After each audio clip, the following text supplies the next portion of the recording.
SQ Digital Learning Classes. I am Anupriya Namdev from Department of Management, and today I am here to deliver my video lecture on introduction of HRM. HRM is mostly useful for MBA second semester students. So let's start with the introduction of HRM. We can say the introduction of HRM.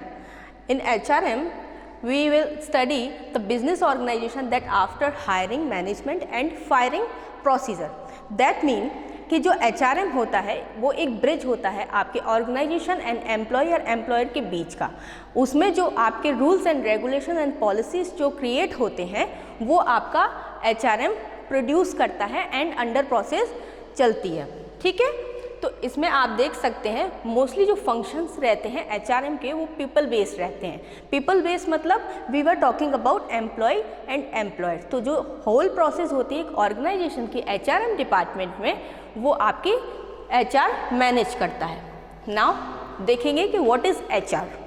HR के बारे में हम discussion कुछ इस तरीके से करेंगे कि HR यानी human resources are the people of organization that employ carry out the functioning in any organization based on any task, function, and we can say it's include rewards and salary and also kind of compensation and incentives also.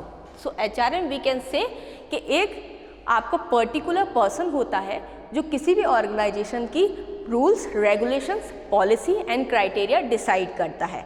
जैसे कि हमने यहाँ पे बात की salary, wages and rewards की, तो इसके अंदर आप देख सकते हैं एक होती है मॉनेटरी एंड एक होती है नॉन मॉनेटरी। मॉनेटरी मींस जो आपको फाइनेंशियल रूप में देते हैं और नॉन मॉनेटरी जो होती है आपको फाइनेंशियल रूप यानी कैश इन हैंड नहीं देते हैं बट अदर इनका डाइवर्ट करके आपको पे करते हैं, जिसको हम रिवार्ड्स बोलते हैं। तो रिवार्ड्स के अंदर आपके वेरियस काइंड ऑफ रिवार्ड्स आ जाते हैं, जैसे आपके इंसेंटिव्स हो गए और आपके अदर अलाउंसेस हो गए। अलाउंसेस का मीनिंग होता है कि आपके वो फॉर्म जो आपको मॉनेटरी पॉलिसी में नहीं देते हैं, मतलब कैश में नहीं देते हैं। जैसे कि आप यहाँ देख सकते हैं TA, DA, HRA, CCA मतलब travelling allowance, dearness allowance and house rent allowances.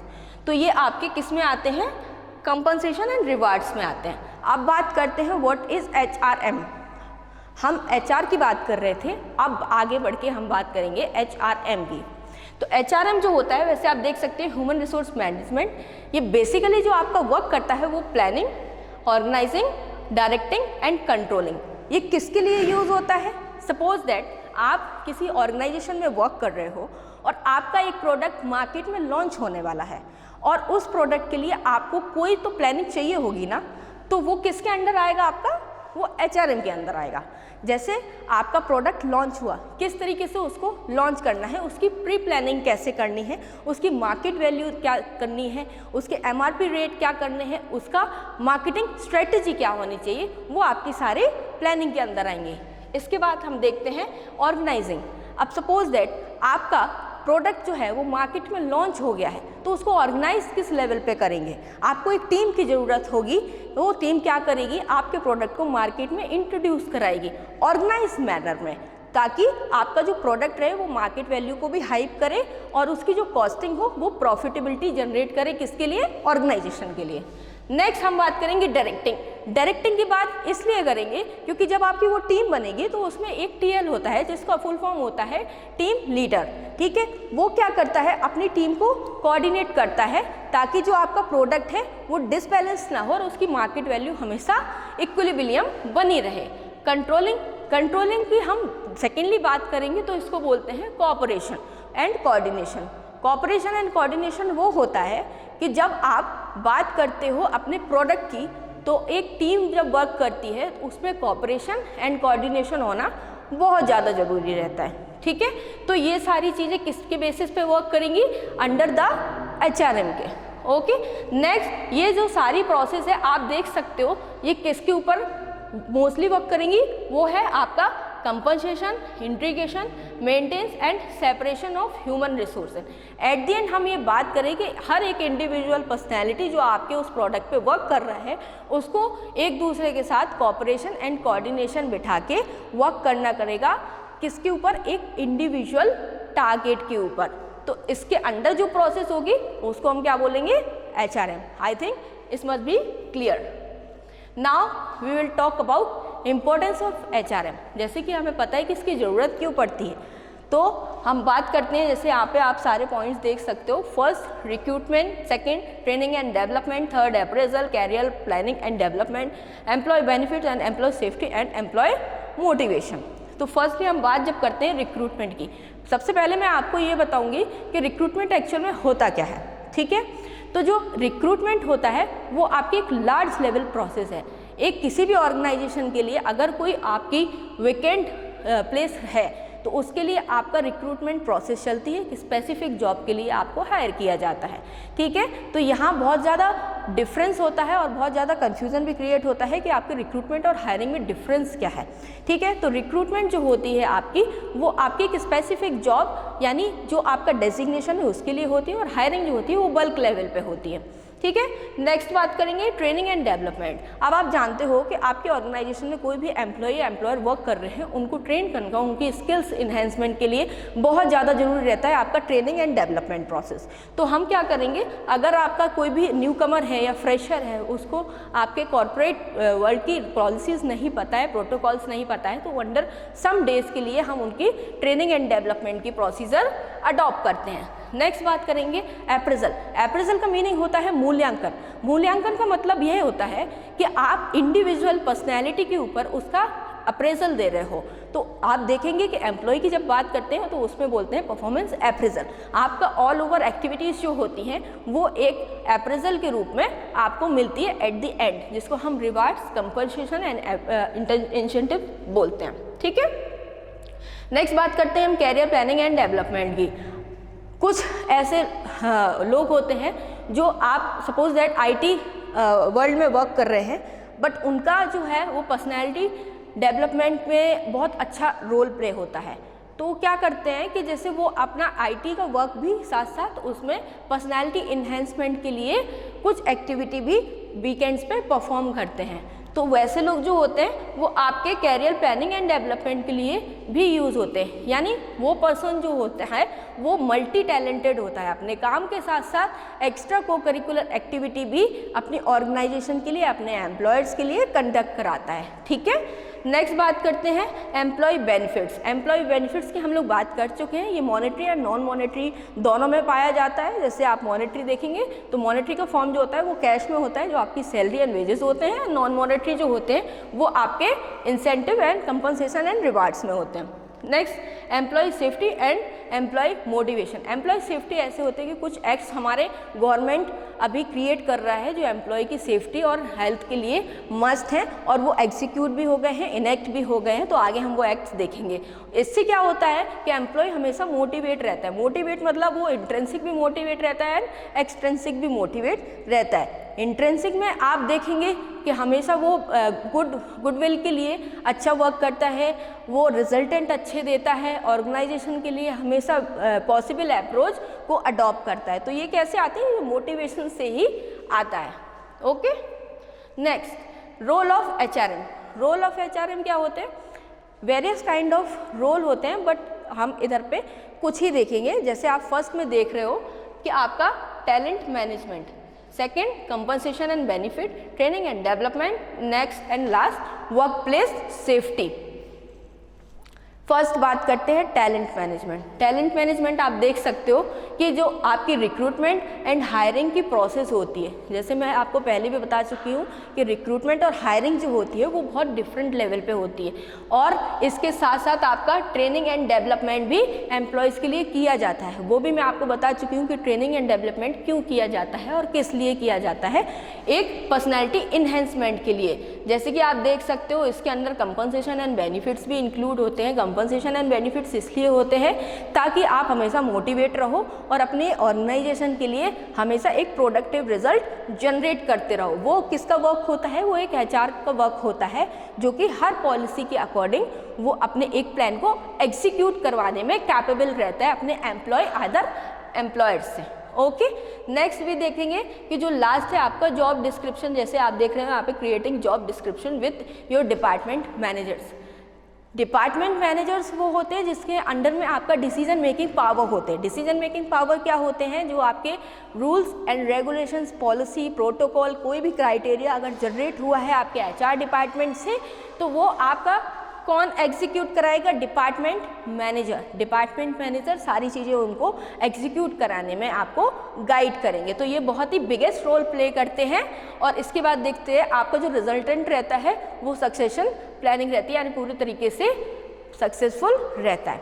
Next हम देखेंगे training and development. Training and development जैसे मैंने आपको बताया है कि कोई अगर न्यू कमर है कॉर्पोरेट वर्ल्ड में, लाइक फ्रेशर है, तो उसको आप कैसे मोटिवेट करोगे, कैसे एक पर्टिकुलर जॉब के लिए ट्रेन करोगे, कैसे उसकी पर्सनैलिटी को इन्हेंस करोगे, कैसे उसमें स्किल्स को डेवलप करोगे। तो इसीलिए कुछ टाइम का आपको क्या होता है, एक ट्रेनिंग एंड प्लेसमेंट जो सेल होती है वो आपको क्या करती है कि उसके लिए एक प्रिपेयर करती है पर्टिकुलर जॉब के लिए या पर्टिकुलर डेजिग्नेशन के लिए कि आपका स्पेसिफिक जॉब परफॉर्मेंस कैसी होनी चाहिए। तो ट्रेनिंग एंड डेवलपमेंट आपका डिपार्टमेंट के अंदर आते हैं। कुछ देर की ये प्रोसेस रहती है, वो डिपेंड करता है कि आपकी कैसी और किस टाइप की ऑर्गेनाइजेशन है। कुछ आप देखेंगे सम टाइम के लिए जब उनका ट्रेनिंग एंड डेवलपमेंट कंप्लीट हो जाता है तो उनको जो स्पेसिफाइड जॉब प्रोवाइड की गई है उसमें वो वर्कआउट करना स्टार्ट कर देते हैं, क्योंकि वो उस तरीके से परिपक्व हो जाते हैं, उस तरीके स्पेसिफाइड हो जाते हैं। तो ट्रेनिंग एंड डेवलपमेंट का सिर्फ इतना रोल रहता है कि उनकी स्पेसिफिक जॉब के लिए हमेशा ट्रेन करते रहें और उनको स्पेसिफिक जॉब के लिए जो उनकी फॉर्मेलिटीज़ होती है उनको डेवलप करते रहें। वर्क प्लेस सेफ्टी हम पहले भी बात कर चुके हैं कि अभी गवर्नमेंट ने कुछ ऐसी पॉलिसीज़, कुछ ऐसे एक्ट जनरेट किए हैं और वो इनेक्ट भी हो चुके हैं जो हमारे एम्प्लॉय के लिए बहुत ज़्यादा सेफ्टी जनरेट करते हैं। जैसे उस एक्ट का जो नाम है वो देख सकते हैं आप, occupational safety and health act, जो कि आपका 1970 में एग्जीक्यूट हो चुका है। तो इसके अंडर जो रहेगा वो आपका ऑलवेज एम्प्लॉय और एम्प्लॉयर्स के लिए सेफ्टी पर्पस के लिए, उनके अलाउंसेस के पर्पस के लिए, उनकी हेल्थ सेफ्टी के लिए और काफ़ी सारे इंश्योरेंस भी इसमें इंक्लूड रहते हैं। अगर वो पर्टिकुलर पर्सन इस एक्ट के अंदर उस कैपेबिलिटी में इंक्लूड होता है यानी इनेक्ट होता है, प्रॉपर मैनर में इंट्रोड्यूस होता है, तो आप डेफिनेटली इस एक्ट को यूज़ कर सकते हैं। ठीक है, नेक्स्ट हम देखेंगे की कैरेक्टरिस्टिक्स ऑफ एचआरएम। इसमें आपने देखा people oriented, employ oriented, give opportunity, decision oriented, development oriented and individual focus. Now we will see in detail. People oriented, as we all know, people oriented जैसे आप समझ रहे हो कि इसमें क्या होता है कि आपका एक इंडिविजुअल पर्सन जो होता है, जो आपका कैंडिडेट है, उस पर हमेशा फोकस रहेगा, उसकी नीड, उसकी क्वेरी और उसके वर्क परफॉर्मेंस में ऑलवेज फोकस रहेगा। वही ये काम होता है एक एचआरएम का, जो कि हर चीज़ों को मैनेज कर रहा। और जैसे कि आप देख सकते हैं जो भी आपके किसी भी ऑर्गेनाइजेशन में पीपल रहेंगे उनको किस तरीके से आपको हैंडल करना है, एक इंडिविजुअल पर्सन की क्या इश्यूज़ हैं, क्या क्वेरी हैं, क्या उनके अंदर ग्रोथ की नेसेसरी है, वो सारी चीज़ें किस में होती हैं, एक पीपल ओरिएंटेड में होती हैं। नेक्स्ट आप देखेंगे एम्प्लॉय ओरिएंटेड। एम्प्लॉय ओरिएंटेड आप देख सकते हो जैसे कि यहाँ पे लिखा है managing them also remaining the assembly query and support.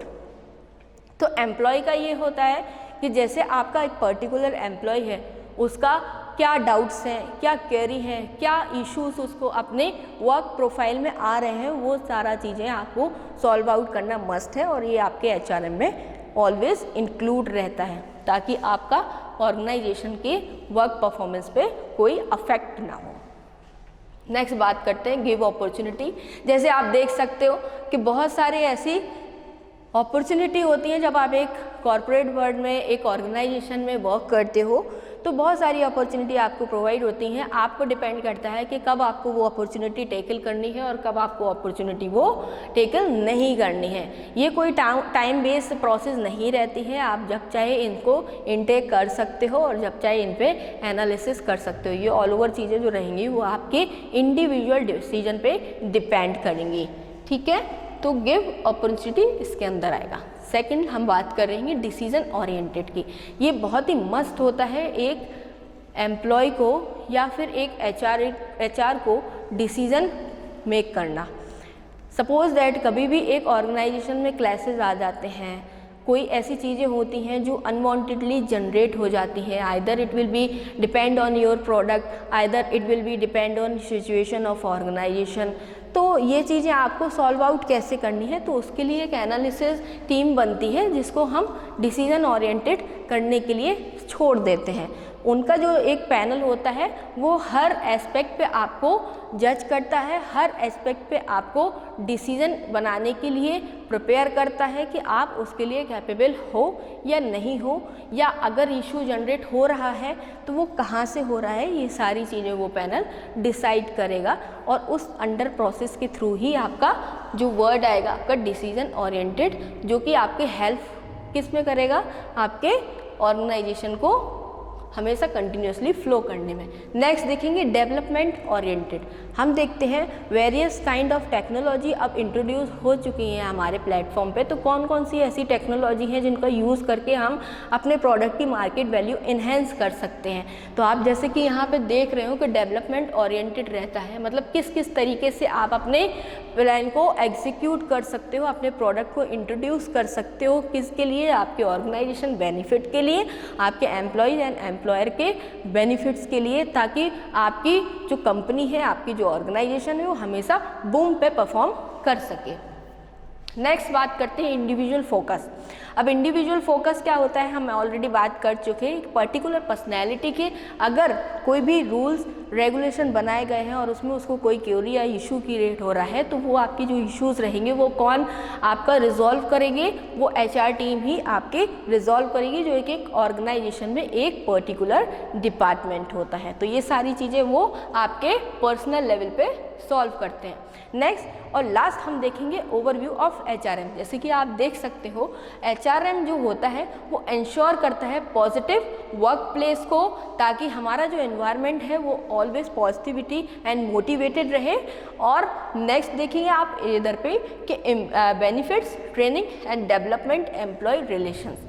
Benefits जो हम देख सकते हैं मॉनेटरी एंड नॉन मॉनेटरी में, and lastly training and development जो आपकी पर्सनैलिटी में इन्हेंसमेंट लाता है, वो आपके पर्सनल लेवल को भी बहुत अच्छे से निखारेगा। और लास्टली हम देखते हैं कि एम्प्लॉय रिलेशनशिप। इससे बात हम ये करते हैं कि कोऑर्डिनेशन एंड कोऑपरेशन की जब बात आती है तो जो एम्प्लॉयज़ रहते हैं और एम्प्लॉयर्स रहते हैं उनमें बहुत ही रेयर देखा गया है कि कोऑर्डिनेशन और कोऑपरेशन जनरेट हो। तो इसके लिए हमें एचआर पॉलिसी अडॉप्ट करना बहुत ज़रूरी है, जो कि हमारे एक ऑर्गेनाइजेशन का एक छोटा सा डिपार्टमेंट रहता है, जैसे और भी डिपार्टमेंट डिफाइन किए गए हैं। तो इससे ओवरव्यू में आपको ऑल ओवर देखा जाए तो जो आपके पॉलिसी और प्रोटोकॉल्स जो होते हैं वो पूरा एचआरएम डिपार्टमेंट पे डिपेंड करते हैं। So lastly, I want to thank my audience and my viewers to watching our video. Thank you so much.